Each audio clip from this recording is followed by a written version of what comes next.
రండి రండి అల్లుడు గారు, వెల్కమ్. ఆయన ఏం చేస్తుండు? ఆటో తోలుతున్నాడు. ఆటో తోలుడు అదేందా? ఏడ్చినట్టుంది. డ్రైవర్ అడిగితే వాళ్ళ బాబు గురించి చెప్పకుండా నా బాబు గురించి చెప్తాడా? జేపీ కొడుకు నేను. డ్రైవరా మజాక్ చేస్తావా? రా బాబు రా. స్వప్న స్వప్న, ఏంటి డాడీ? జేపీ అంకుల్ కొడుకమ్మా అజయ్. నేను చెప్పినా కదా నా బిడ్డ స్వప్న. మీరు కాకరకాయలో ఉంటే మీ కూతురేంటి కాశ్మీర్ ఆపిల్లా ఉంది? చిన్నప్పటి నుంచి హాస్టల్ చదివింది కదా, మాకు దూరంగా పెరిగింది, అందుకే ఆ కలర్ వచ్చింది. Hi hi. అంకుల్, నేను బయలుదేరతాను. ఇప్పుడు వచ్చి అప్పుడే పోడేందా?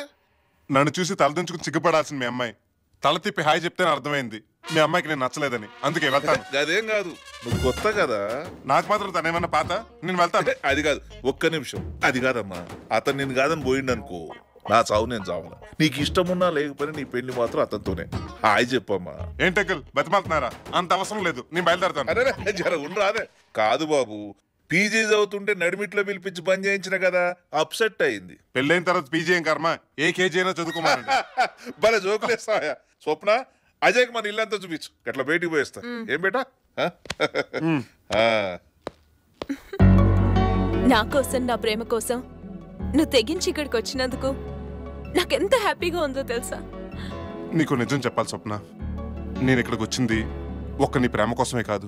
మరి హైదరాబాద్లో ఇద్దరు డాన్ల ఇల్లీగల్ బిజినెస్ యాక్టివిటీస్ గురించి ఇన్ఫర్మేషన్ సంపాదించడానికి.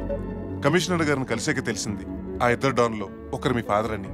తెలిసిన తర్వాత ఏదో రకంగా మీ ఇంట్లోకి వస్తే నా పని ఈజీ అయిపోతుంది అనిపించింది. అందుకే.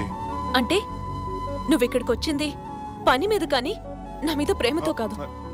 మా నాన్న నొప్పించి నన్ను పెళ్లి చేసుకోవడానికి కాదు, అంతేగా? నువ్వు అలా అనుకుంటే నేనేమీ చేయలేను, కానీ ఈ విషయం నీకు ముందే చెప్పినందుకు ఐఎమ్ రియలీ సారీ.